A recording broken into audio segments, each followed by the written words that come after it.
Nós estamos nessa série, você que está nos visitando pela primeira vez, nós começamos essa série no início de fevereiro, uma série sobre fé. Eu tenho fé. Nós precisamos meditar sobre fé nesses dias. Como esses dias têm abalado a nossa fé, a nossa confiança, a nossa segurança que outrora tínhamos no Senhor. Então, meditando sobre fé, nós estamos vendo o texto de Hebreus. Nós iniciamos lá no capítulo 10 e hoje nós vamos para Hebreus capítulo 11, versículos 8 a 22. Um texto bem grande, onde nós vamos ver sobre a fé do pai da fé, Abraão. Vamos ver a fé dele e vamos aprender um pouquinho sobre fé. Hebreus capítulo 11, versículos 8 a 22. O texto diz assim: pela fé, Abraão, quando chamado, obedeceu, a fim de ir para um lugar que devia receber por herança, e partiu sem saber onde ia. Pela fé, peregrinou na terra da promessa, como uma terra alheia. Habitou em tendas com Isaque e Jacó, herdeiros com ele da mesma promessa, porque aguardava a cidade que tem fundamentos, da qual Deus é o arquiteto e edificador. Pela fé também, a própria Sara recebeu poder para ser mãe, não obstante o avançado de sua idade, pois teve por fiel aquele que lhe havia feito a promessa. Por isso, também de aliás, já amortecido, com o pé na cova, quase morrendo, saiu uma posteridade, tão numerosa como as estrelas do céu, inumerável como a areia que está na praia do mar. Todos estes morreram na fé, sem ter obtido as promessas, vendo-as, porém, de longe, e saudando-as, e confessando que eram estrangeiros e peregrinos sobre a terra. Porque os que falam desse modo manifestam estar procurando uma pátria, e se na verdade se lembrassem daquela de onde saíram, teriam oportunidade de voltar, mas agora aspiram a uma pátria superior, isto é, celestial. Por isso Deus não se envergonha deles, de ser chamado seu Deus, porquanto lhes preparou uma cidade. Pela fé, Abraão, quando posto à prova, ofereceu Isaque. Estava mesmo para sacrificar o seu unigênito, aquele que acolheu alegremente as promessas, a quem se tinha dito: em Isaque será chamada a tua descendência, porque considerou que Deus era poderoso até para ressuscitá-lo dentre os mortos, de onde também figuradamente o recobrou. Pela fé, igualmente, Isaque abençoou a Jacó e a Esaú acerca de coisas que ainda não estavam para vir. Pela fé, Jacó, quando estava para morrer, abençoou cada um dos seus filhos, cada um dos filhos de José, e, apoiado sobre a extremidade do seu bordão, adorou. Pela fé, José, próximo do seu fim, fez menção do êxodo dos filhos de Israel, bem como deu ordens quanto aos seus próprios ossos. Amém. Vamos orar mais uma vez? Pai querido, em nome de Jesus, aplique a tua palavra em nossos corações e que nós possamos compreendê-la, entendê-la de maneira clara e sermos desafiados pelo teu Santo Espírito a esta fé, a fé genuína e verdadeira, que confia e descansa no Senhor, em nome de Jesus. Amém. O tema dessa noite é: Deus não se envergonha da minha fé. E nós vamos aprender um pouco sobre esta fé que Deus não se envergonha. Que fé é essa? E nós seremos desafiados a mudar as nossas atitudes, a nossa forma de pensar e a nossa forma de confiar, principalmente a nossa forma de confiar, para então alcançarmos essa fé que é graça, que é um presente de Deus, que é um dom gratuito vindo de Jesus Cristo. Eu quero iniciar com uma ilustração curta, bem simples, que aparece nesse livro do Charles Spurgeon, que é um livro chamado Diante da Porta Estreita, um livreto que é muito vendido, muito conhecido, um livreto onde ele trabalha o Evangelho, a aceitação do Evangelho, a conversão em Cristo Jesus. E nesse livreto, ou neste livro, ele trabalha diversas ilustrações. Eu peguei uma de várias, muitas mesmo. E ele conta a história de um açougueiro que estava no seu serviço e recebeu uma carta antes de terminar o seu serviço. Ele estava ali cortando carne, trabalhando em um animal, num quarto de um animal, e antes de terminar o seu serviço, ele recebeu uma carta inesperada. E depois de ler esta carta, ele deixou tudo o que estava fazendo. Imediatamente, naquele momento, ele nem terminou de completar o seu serviço, ele nem terminou de atender o seu cliente, nem terminou de ajeitar aquela carne. Simplesmente largou tudo da maneira que estava e saiu. Foi embora. E então, o que aquela carta dizia? Aquela carta falava que ele havia recebido uma herança considerável, uma herança de um valor enorme, de um parente seu, de um tio, de um irmão, de uma irmã, da mãe, do avô, e ele saiu depressa para receber essa herança. Ele nem precisaria mais ser açougueiro, porque ele recebeu essa herança. Amados, essa pequena historinha simples, às vezes provavelmente inventada, é uma história e não fato, não é um fato ocorrido. Essa pequena historinha ilustra muito bem como deve ser a nossa fé em Cristo Jesus. E Jesus contou isso de outra forma. Lá em Mateus 13, 44 a 46, Jesus compara em duas parábolas diferentes o reino dos céus. Ele diz no versículo 44, o reino dos céus é semelhante a um tesouro oculto no campo. Um tesouro que está perdido no campo, a qual certo homem, tendo achado, escondeu, e transbordante de alegria, vende tudo o que tem e compra aquele campo. Ele encontrou um tesouro no campo, ele vendeu tudo o que tinha, vai lá e compra aquele campo por causa do tesouro. E o texto continua agora, a segunda parábola. O reino dos céus é também semelhante a um que negocia e procura boas pérolas. E tendo achado uma pérola de grande valor, vende tudo o que possui e a compra. Vocês estão conseguindo compreender? Aquele homem, aquele açougueiro, deixou tudo. Largou o seu serviço aonde estava, sem terminar, porque ele havia recebido uma herança. Agora, quão maior é a herança da vida eterna e do reino dos céus? E Jesus diz, o reino dos céus é semelhante a um homem que está procurando pérolas, é um negociador de pérolas, mas de repente ele encontra a pérola, não é qualquer pérola, não é mais uma pérola, é a grande, é a mais bonita, é a mais valiosa pérola. E o que ele faz? Deixa para lá? Não, ele vende tudo que tem. Ele se dá por inteiro para ter essa pérola. E assim é o reino dos céus. Será que a gente considera a herança da vida eterna de inestimado valor, como o nosso Senhor Jesus Cristo ensinou?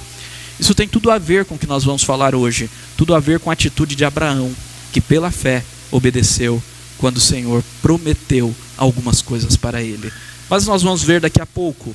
Deixa eu relembrar aos irmãos e aqueles que estão pela primeira vez aqui, informá-los do contexto desta epístola. O contexto é aquilo que motivou o autor a escrever. O contexto, ele nos ajuda na interpretação da epístola, no entendimento correto da palavra de Deus. E o autor de Hebreus, que não se denomina, ele escreve essa carta para motivar os cristãos a permanecerem firmes na fé. Ele escreve a judeus, por isso o nome Hebreus. Hebreus era uma forma de chamar os judeus, o povo de Israel. Então, aos judeus de uma segunda geração de cristãos que estavam se desfalecendo, estavam querendo abandonar a fé, porque eles haviam passado por muitas perseguições. Como por exemplo, eu já citei várias vezes esse exemplo, Nero em uma oportunidade colocou fogo em Roma e culpou os cristãos por causa disso. E os cristãos passaram a ser queimados em praças públicas. Eram tochas humanas, queimados vivos, como sinal, como um modo de justificar ou um modo de fazer justiça por aquilo que Nero fez. Claro, é injustiça porque não foram os cristãos. Entenderam? Então, nesse contexto de perseguição, nesse contexto de luta, nesse contexto de passar fome, Jesus também se tardava a voltar. Jesus disse que voltaria e os cristãos estavam esperando isso, e Jesus não estava voltando, eles estavam esperando e Jesus estava demorando retornar. Então esses cristãos começaram a olhar para o judaísmo que eles saíram como uma alternativa válida. Eles queriam retornar para o judaísmo, porque no judaísmo eles não eram perseguidos, no judaísmo eles não passavam por tribulações, no judaísmo eles viviam em paz, trabalhavam em paz, tinham uma certa liberdade. No cristianismo não, no cristianismo eles eram perseguidos. E então o autor de Hebreus mostra que esse não é o caminho. A fé cristã é superior a qualquer coisa que o judaísmo tem como superior. E esse é o argumento do autor de Hebreus. E no capítulo 11 nós vimos que o autor define e exemplifica a fé, relembrando histórias do Antigo Testamento. Então ele traz vários exemplos do Antigo Testamento que os judeus conheciam bem, como por exemplo Abraão, que é o pai da fé, que é o pai de todo judeu, pai biológico inclusive, da linhagem de Abraão, mas pai daqueles que são da fé, porque Paulo diz que os da fé que são filhos de Abraão. E o seu argumento em toda essa epístola é que a fé, prestem bastante atenção nisso, a fé é a confiança plena nas promessas de Deus, demonstrada na obediência de sua palavra, mesmo que o cumprimento dessas promessas não possa ser visto. Então esse é o grande ponto. Fé é confiança plena nas promessas, na fala de Deus, porque Deus falou e Deus é fiel. É isso que nós estamos aprendendo nesses exemplos. Isso vai ficar claro agora no exemplo de Abraão. Mesmo que nós não consigamos ver o cumprimento da promessa, e era o caso daqueles judeus, eles se converteram. Normalmente a gente pensa, se converter a Jesus, tudo vai ficar bom, não é? Não vai ter sofrimento, nós passaremos momentos alegres, Jesus vai nos dar tudo o que quer, vai resolver todos os nossos problemas, não é verdade? Mas não, ser cristão não significa que Deus vai resolver todos os problemas, que nós não passaremos por nenhuma tribulação. Ao contrário, ser cristão significa que seremos perseguidos como Cristo foi. Jesus mesmo disse isso. E aqueles cristãos estavam passando por perseguições, Jesus estava demorando vir, as promessas estavam demorando se cumprir, eles estavam desanimados. Então o autor de Hebreus está buscando os verdadeiros cristãos, não os que abandonaram a fé, porque esses que abandonaram a fé nunca tiveram fé verdadeira, mas ele estava buscando os verdadeiros cristãos que podem sim desanimarem, mesmo diante de uma pandemia. A pandemia deveria nos trazer mais para próximo de Deus, mas às vezes parece que nós nos afastamos quando há perseguição, quando há problemas, quando há tribulação. Então é esses cristãos que ele está procurando, dizendo, olha, fé, confiança plena nas promessas de Deus e obediência. Confiança e obediência, isso é fé na sua palavra, mesmo que nós não estejamos vendo o cumprimento. Por isso, ele diz no versículo 6 desse capítulo 11, que sem fé é impossível agradar a Deus. Sem fé não tem como agradar a Deus. Deus se agrada de pessoas crédulas, daqueles que têm fé em Cristo Jesus. Na semana passada, então, nós vimos, só um resuminho do sermão da semana passada, que pela fé Abel adorou a Deus com excelência, oferecendo a Deus a verdadeira religião, as primícias do seu coração, o sacrifício das primícias do seu rebanho. Isso foi agradável a Deus. A fé de Abel foi agradável a Deus. Pela fé, Enoque viveu na presença de Deus de forma santa e justa, mesmo em uma sociedade corrupta. Vamos lembrar que Enoque viveu naquela mesma sociedade que tempos depois Deus destruiu com Noé. Sociedade corrupta, mas ele viveu de maneira justa, de maneira santa na presença de Deus e foi transladado por isso. Foi levado aos céus sem morrer. Pela fé, Noé obedeceu a Deus e construiu uma arca durante 120 anos construindo uma arca, apenas ancorado na palavra de Deus. E Deus diz: meu querido irmão, minha querida irmã, faça isso. Ele diz na palavra, nós temos a palavra dele hoje. Ele diz para nós cumprirmos a palavra, obedecermos os seus ensinamentos. Mas nós nos recusamos por falta de fé, por incredulidade ou por rebeldia. Mas Noé não. 120 anos sem ver uma gota de chuva, construindo um barcão de todo tamanho, mas construiu, porque ele cria na palavra do Senhor. Isso é fé. Hoje então vamos aprender sobre a fé dos patriarcas. Esse termo é utilizado para designar os três, Abraão, Isaque e Jacó, porque eles são os pais da nação de Israel, e Abraão é considerado o pai da fé. Então eles são os patriarcas.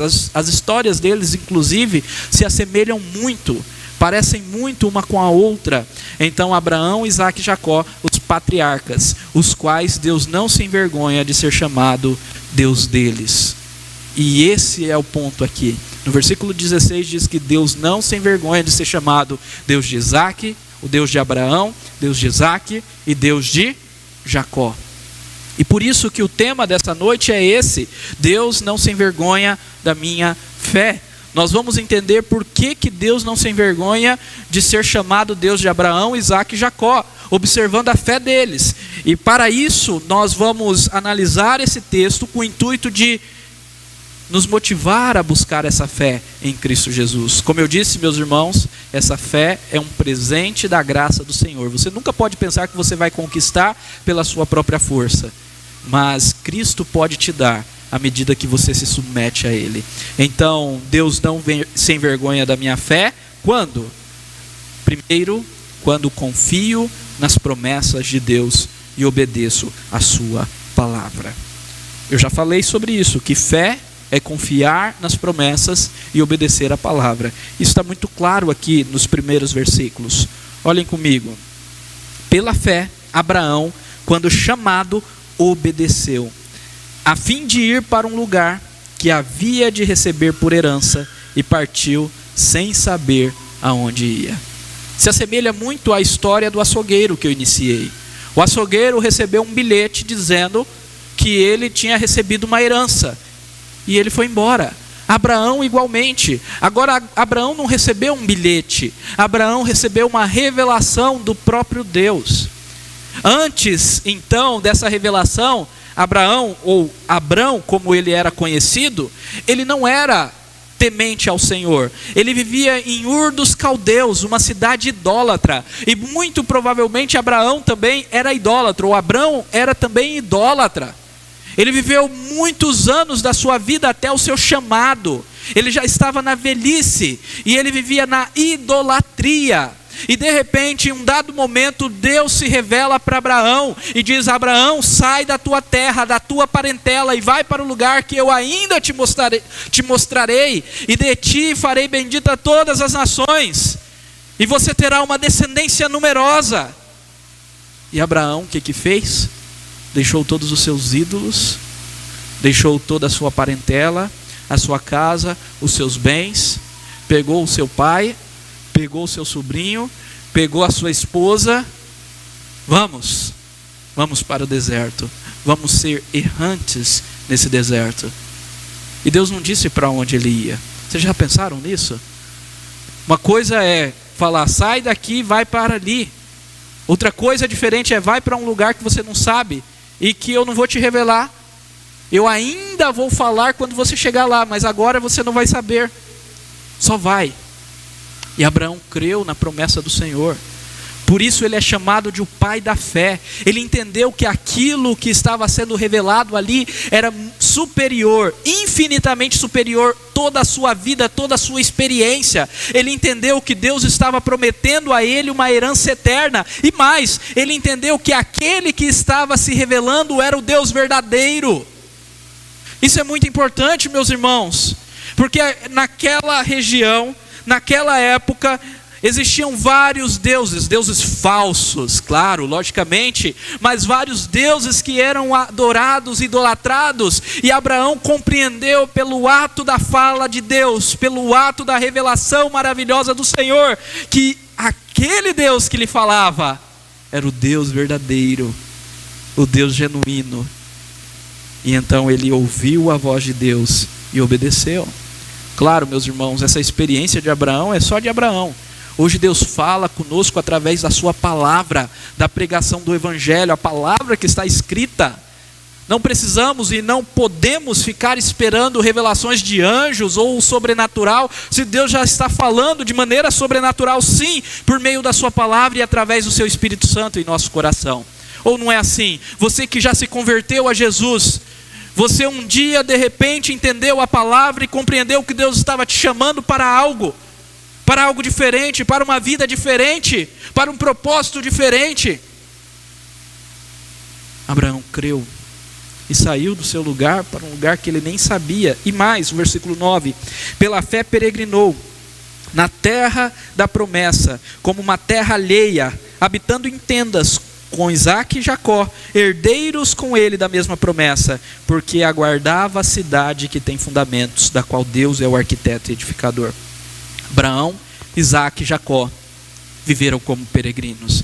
Eles não apenas pela fé, ou Abraão não apenas pela fé saiu da sua parentela, mas ele viveu como peregrino. O que significa isso? Ele não tinha posse, ele não tinha terreno nessa terra. Deus havia prometido aquela terra, mas esse mesmo Deus havia dito que só depois de 400 anos que os seus descendentes iriam herdá-la. Então ele viveu como peregrino. Ele apenas comprou uma caverna para enterrar os seus ossos, os ossos da sua esposa, e nada mais além disso. Ele viveu como peregrino, sem posse nenhuma, sem terra nenhuma, habitando em tendas. Por quê? Porque ele aguardava a cidade que tem fundamentos. Ele entendeu que a sua herança, a herança verdadeira, não era aquela terra. Aquela terra era apenas um tipo, apenas uma figura, uma alegoria, uma ilustração daquilo que é o verdadeiro lar, que também é chamado de o seio de Abraão, o paraíso, os céus, aonde o nosso coração deve estar, aonde nós precisamos ajuntar tesouros, e não nessa terra aqui. Se nós não entendemos que nós somos peregrinos neste mundo, não entendemos o que é o Evangelho. Por isso que é se destacar aquele livro do John Bunyan, O Peregrino, aonde nessa alegoria do peregrino, ele mostra como é a caminhada do cristão até o reino, a cidade celestial. Nós somos peregrinos, meus irmãos, mas muitas vezes nós queremos adquirir bens aqui e viver por esses bens. Isso é uma idolatria. A fé de Abraão é a fé que almejava essa cidade celestial. Mas daqui a pouquinho a gente vai voltar nessa ideia da cidade celestial. Versículo 11: pela fé também a própria Sara. Não é apenas Abraão, não são apenas homens, mulheres de fé, mulheres que foram usadas pelo Senhor. Pela fé também a própria Sara recebeu o poder para ser mãe, não obstante o avançado de sua idade. Abraão tinha 100 anos e Sara 90 anos. Ela era estéril, mas mesmo assim ela recebeu poder para ser mãe, porque o filho era o filho da promessa. Não veio naturalmente, veio pela ação sobrenatural de Deus, pois teve por fiel aquele que lhe havia feito a promessa. Por isso também de Abraão, aliás, já amortecido, aqui a ideia é já com o pé na cova, quase morrendo, 100 anos de idade, dele saiu uma posteridade tão numerosa como as estrelas do céu inumerável como a areia que está na praia do mar. Quando o autor de Hebreus escreveu isso daqui, ele estava escrevendo para judeus. E naquela época que ele estava escrevendo, os judeus já eram uma numerosa nação espalhada por todo o mundo. E ele está dizendo, foi pela fé que Sara creu. Sim, Sara conta a história que de início ela duvidou. E ela riu, porque ela já era velha, mas depois ela confiou. Inclusive o nome Isaac significa riso, para mostrar a sua confiança de que o Senhor faria esse milagre em sua vida. Isso é maravilhoso. Sara creu após duvidar, creu e se tornou mãe em sua velhice, pois quem fez a promessa é fiel. Irmãos, prestem atenção num detalhe aqui. Quem fez a promessa é fiel. O foco aqui não é a nossa fé. O foco aqui é quem fez a promessa. Quando nós estudamos sobre fé, há um perigo muito grande, um perigo de nós pensarmos muito na nossa fé, naquilo que nós fazemos ou na forma que nós confiamos, esquecermos que fé é um presente de Deus, e esquecermos que o que importa não é a fé, mas o objeto da nossa fé, Cristo, o nosso Deus, aquele a quem a nossa fé se direciona. Por isso eu não estou falando aqui qualquer fé, eu não estou dizendo aqui aquela confiança, eu acredito que vai dar tudo certo, vai dar tudo certo. Não é isso. Eu já falei para os irmãos que força do pensamento positivo, vamos colocar o nosso pensamento positivo naquele irmão que está internado, que vai dar tudo certo. Isso não é fé, isso é macumba. Fé em Deus, no Senhor, no agir do Senhor. Quem fez a promessa é fiel. Esse é o ponto. Quando nós falamos Deus é fiel, nós precisamos entender isso com tremenda profundidade. Significa que Ele não é homem para mentir. Não é igual a mim ou a vocês, que às vezes nós fazemos promessas e não cumprimos com os nossos compromissos. Falhamos com os nossos amigos, falhamos com os nossos sócios, falhamos no nosso casamento, falhamos com os nossos filhos, prometemos e não cumprimos. Mas Deus não é assim, Ele não é homem para mentir. Aquilo que Ele prometeu, Ele cumprirá. Quando o anjo anuncia para Maria o nascimento de Jesus, ele diz que não haverá impossíveis para Deus em todas as suas promessas. Se Ele prometeu, Ele irá cumprir. Então Sara também creu. Em segundo lugar, meus irmãos, Deus não se envergonha da minha fé, da nossa fé, quando aspiramos à pátria celestial, permanecendo firme até o fim. Quando aspiro à pátria celestial e permaneço firme até o fim. Olha o que diz aí os versículos 13 a 16. Eu vou lê-los todos. Acompanhem comigo. Todos estes morreram na fé, sem ter obtido as promessas, vendo-as, porém, de longe, e saudando-as, e confessando que eram estrangeiros e peregrinos sobre a terra. Porque os que falam desse modo, manifestam estar procurando uma pátria, e se na verdade se lembrassem daquela onde saíram, teriam oportunidade de voltar, mas agora aspiram, desejam, anseiam uma pátria superior, isto é, a celestial. Por isso Deus não se envergonha deles, de ser chamado seu Deus, porquanto lhes preparou uma cidade. Esse trecho é extraordinário.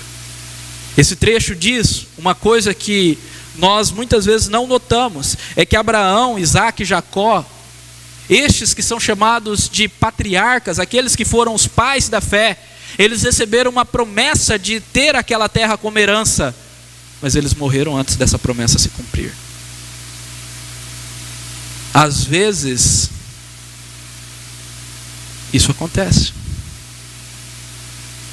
mas eles permaneceram firmes até o fim, eles não desanimaram. Eles sabiam que aquele que fez a promessa era fiel. Eles sabiam que a verdadeira promessa não era uma terra, não era um país, não era uma nação, mas a verdadeira promessa era uma cidade celestial, era um povo que viverá eternamente na presença do Senhor.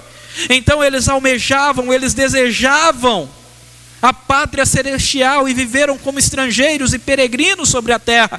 Eles falavam sobre isso àqueles que encontravam com eles. Lá em Gênesis nós vemos algumas oportunidades que Abraão teve contato com outras nações, com outros povos, e se manifestou desta forma como peregrino em terra alheia.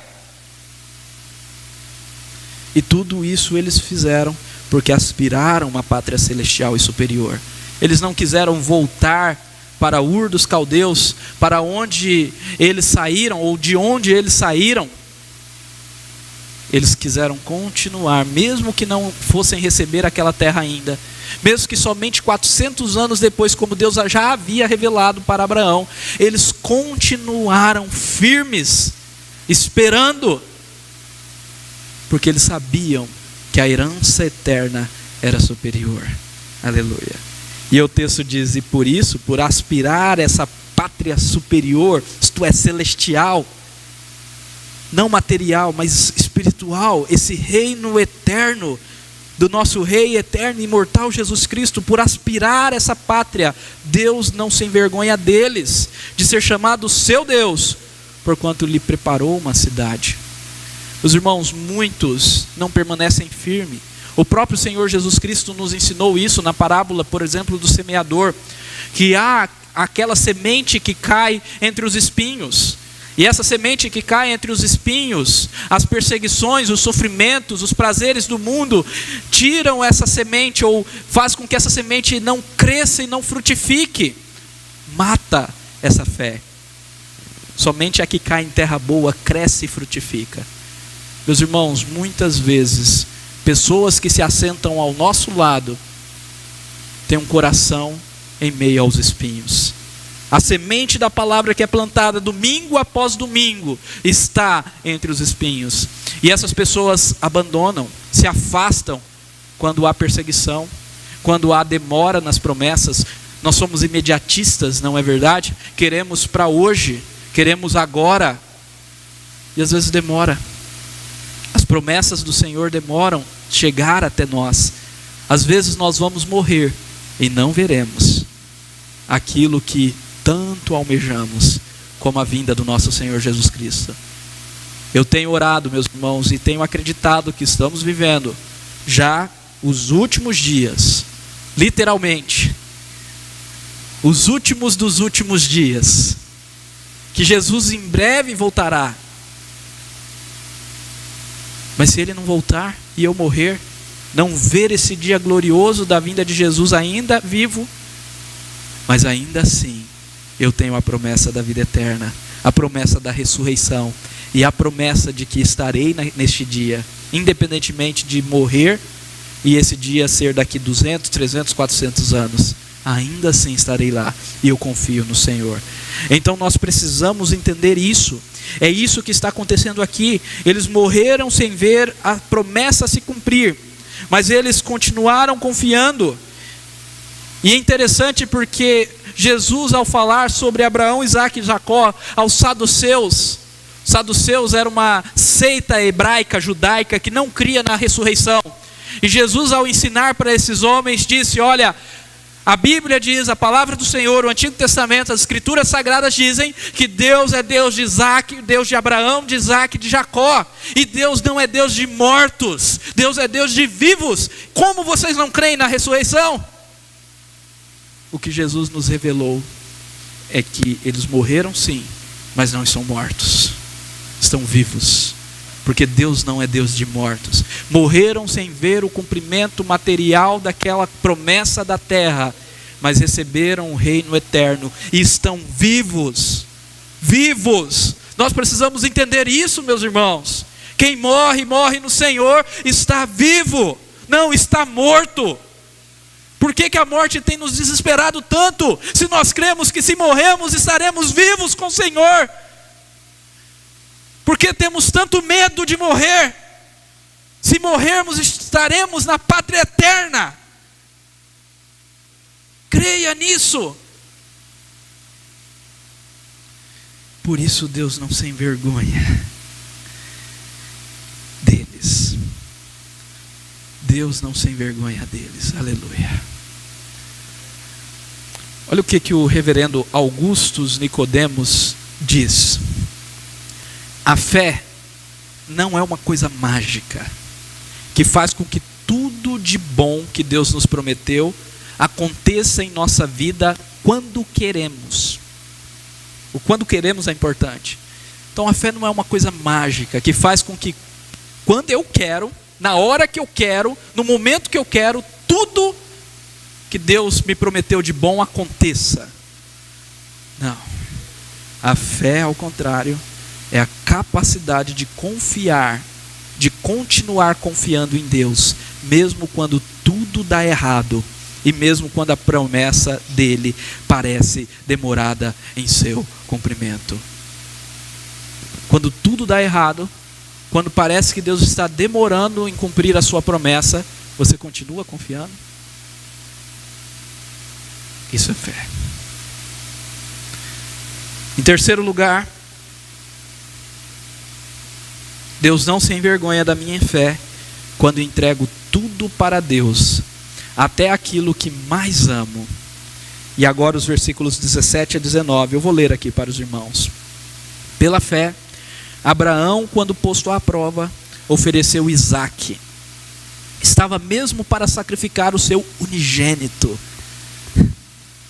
aquele que acolheu alegremente as promessas, a quem se tinha dito: em Isaque será chamada a tua descendência, porque considerou que Deus era poderoso até para ressuscitá-lo dentre os mortos, de onde figuradamente o recobrou.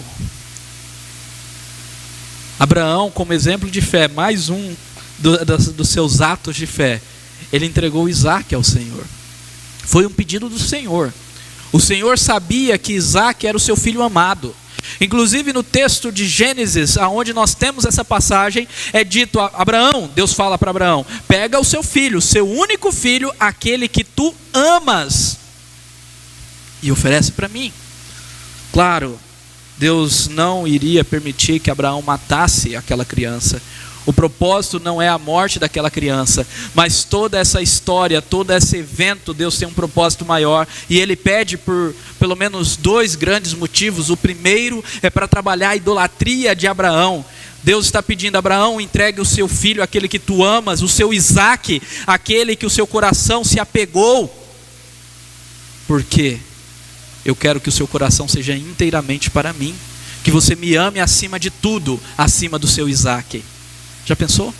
Se Deus pede para você, seu filho, né? Eu fico pensando, pega a Sofia, sua única filha, aquela que tu amas, e entregue.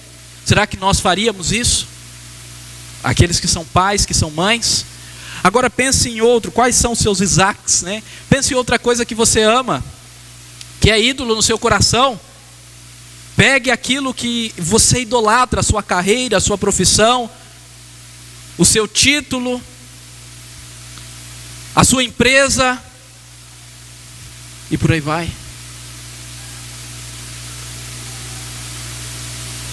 Entregar tudo para Deus, até aquilo que mais amo. Esse é o primeiro motivo, para trabalhar a idolatria do coração de Abraão. Deus fez isso e Abraão foi aprovado. Abraão amava a Deus acima de todas as coisas. Mas existe um segundo motivo que ele faz esse pedido. Por quê? Porque Deus queria que essa história ilustrasse para todo sempre aquilo que ele fez por nós. Porque Abraão não entregou o seu único filho, mas Deus entregou o seu único filho à morte por nós. Observe que o autor de Hebreus, no versículo 17, eu até dei uma pausa significativa aí, ele diz: Abraão, ou melhor, que Abraão estava para sacrificar o seu filho unigênito. Unigênito. Aonde nós vemos esse termo? Porque Deus amou o mundo de tal maneira que deu o seu filho unigênito, para todo aquele que nele crer, não morra, mas tenha vida eterna. Então, o filho unigênito de Abraão não foi sacrificado, mas o filho unigênito de Deus foi sacrificado. Morreu na cruz, em nosso lugar. Deus o amava, o seu filho era o mais excelente objeto do seu amor, mas Deus entregou por amor de nós. Deus entregou Jesus na cruz do Calvário por amor de nós. É interessante porque até na fé de Abraão aponta para Cristo, porque Abraão, ele considerou que Deus era poderoso para ressuscitar Isaque. Abraão, ele pensou, Isaque é o filho da promessa, eu vou matar Isaque, então Deus vai ressuscitar Isaque. E até nisso Abraão apontou para Cristo, porque em sua crença na ressurreição de Isaque, ele mostrou aquilo que Deus fez ao seu próprio filho. Foi morto, mas Deus o ressuscitou. Porque o verdadeiro descendente de Abraão não era Isaque, mas Jesus, daquele que Deus faria bendita a todas as nações, através de quem Deus salvaria o mundo de todas as tribos, povos e raça, um povo exclusivo para o Senhor, o povo da fé. E assim Jesus foi entregue em nosso lugar e ressuscitou para a glória de Deus Pai e para a nossa glória também como igreja dele. Amém? Amados, concluindo já, e em último lugar, olha só como termina os versículos 20. Pela fé, igualmente Isaque abençoou a Jacó e a Esaú, acerca das coisas que ainda estavam para vir. Pela fé Jacó, quando estava para morrer, abençoou cada um dos filhos de José, e apoiado sobre a extremidade do seu bordão, adorou. Pela fé José, próximo do seu fim, fez menção do êxodo dos filhos de Israel, bem como deu ordens quanto aos seus próprios ossos. Irmãos, aqui nós temos uma coisa que se repete.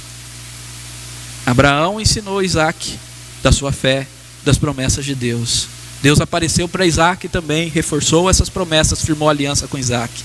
Isaque passou para Jacó as promessas de Deus. Jacó passou para os seus filhos as promessas de Deus. De tal forma que José, que cria nas promessas, fez os filhos, tanto de José como os filhos dos seus irmãos, prometerem que 400 anos depois, nem os ossos de José ficariam ali no Egito. E quando eles saíssem no Êxodo, 400 anos depois, teriam que levar os ossos de José, porque ele não ficaria enterrado ali, mas seria enterrado na terra prometida, de geração em geração.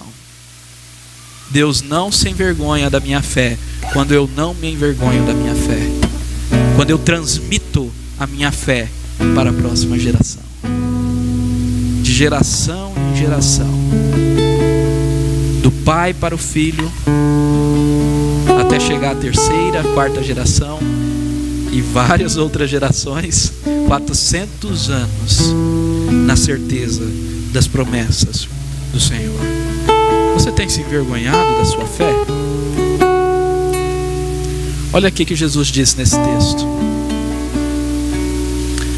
porque qualquer que de mim e das minhas palavras se envergonhar, de mim e das minhas palavras se envergonhar, Jesus dizendo, dele se envergonhará o Filho do Homem, que é Jesus. Ele está se referindo a ele mesmo em terceira pessoa, quando vier na sua glória, e na do Pai e na dos santos anjos. Esse texto nos revela duas coisas, mas duas coisas que eu quero destacar. Primeiro, que se nós nos envergonharmos de Jesus, ele se envergonhará de nós. Segundo, que Jesus voltará. Ele vai vir e não tardará. Nós já estamos esperando mais de 2000 anos. Talvez para você seja algo distante. Meus irmãos, entendam, não está distante. Jesus brevemente voltará. Então atenção, sejamos vigilantes. O mundo está um caos. Essa pandemia instaurou um caos mundial. Se fala num reset mundial de governos, aonde todo mundo está virando numa bola de neve em corrupção. Meus irmãos, o fim se aproxima. Atenção aos sinais. Isso não é tempo de ficar distante do Senhor. Não é tempo de esfriar, não é tempo de ficar dormindo, não é tempo de gastar tempo com coisas fúteis e inúteis. tempo de orar, de buscar ao Senhor, de fortalecer a fé. Jesus está voltando.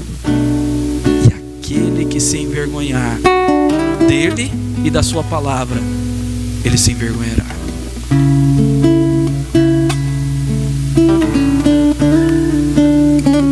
Não se envergonhe, meu irmão, da sua fé. Transmita-a para a nova geração. Não apenas para os filhos, primeiramente para os seus filhos, mas transmite-a para pessoas que não conhecem, que serão a nova geração dos cristãos.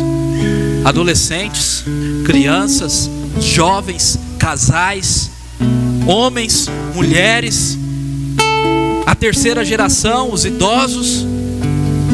Transmite a sua fé, meus irmãos. É tempo de nós pronunciarmos: Jesus Cristo está voltando. Pregarmos enfaticamente: Jesus está vindo. Transmita a sua fé, não se envergonhe, não se cale, não emudeça. O mundo quer nos calar, nós não devemos nos calar. Continue crendo e obedecendo, mesmo em dias difíceis. Eu sei que nós estamos passando por lutas, alguns mais, alguns menos, alguns com luto dentro de casa, familiares. Mas, meus irmãos, em nome de Jesus, mesmo diante da situação difícil, não abandone a fé. Continue crendo e obedecendo. A fé se demonstra na prática. Fortaleça a sua fé no Senhor Jesus Cristo. A fé deve estar ancorada em Cristo, o autor e consumador da nossa fé. Vamos chegar lá nos próximos domingos. Então fortaleça a sua fé no Senhor Jesus Cristo e deseje a pátria celestial. Amém. Entregue tudo ao Senhor, tudo. O que você ainda não entregou? Quais são seus Isaques que ainda não entregou a Deus? O que o seu coração está amando mais do que a Deus? O que você tem medo de perder? Aquilo que você fala: se eu perder isso, a minha vida acabou. Entrega para Deus. Faça de Deus o seu bem maior, o seu tesouro, a sua pérola mais valiosa. Renuncie tudo o que tem pela glória da herança eterna em Cristo Jesus. E se lembre: Deus é fiel.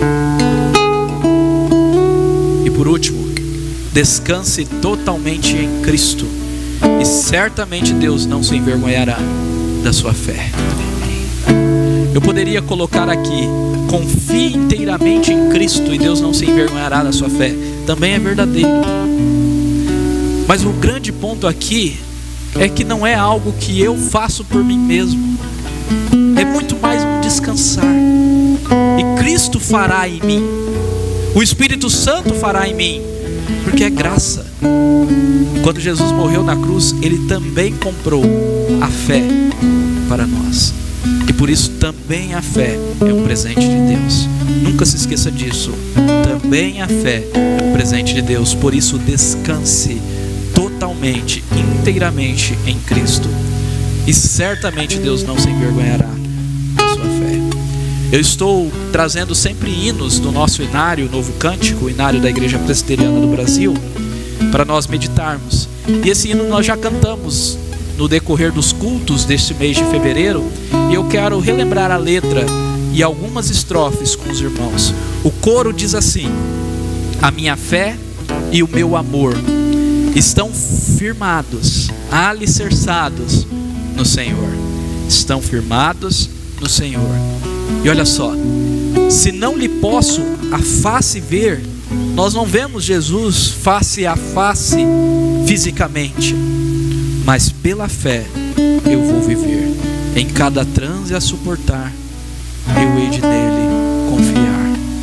E olha a última estrofe desse cântico: quando a trombeta ressoar, Jesus vai voltar. E no dia da sua volta, a trombeta soará. Todo mundo vai escutar. Todo olho verá. Quando a trombeta ressoar, irei com ele me encontrar, e com os salvos cantarei: louvor eterno ao grande Rei. Aleluia. Curva sua cabeça e vamos orar.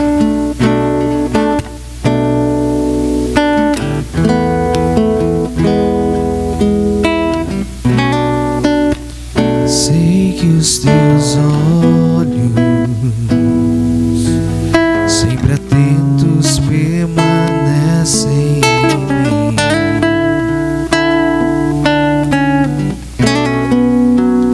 E os teus ouvidos estão sensíveis para ouvir meu clamor.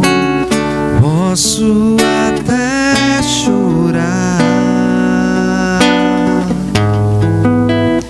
mas a alegria vem de manhã. És Deus de perto e Deus de longe, nunca mudaste, tu és fiel.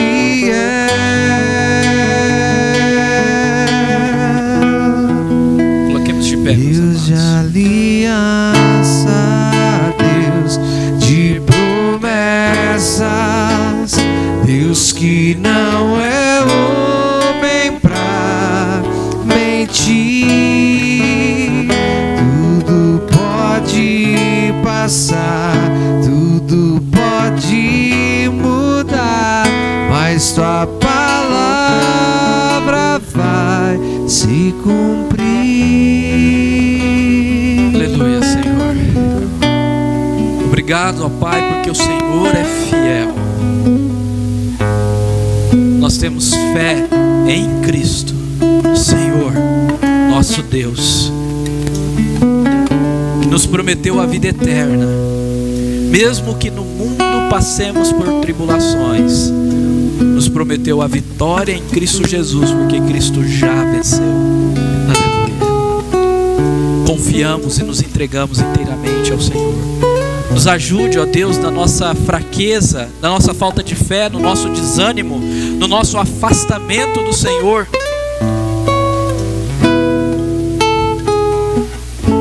Fortalece a nossa fé, Pai.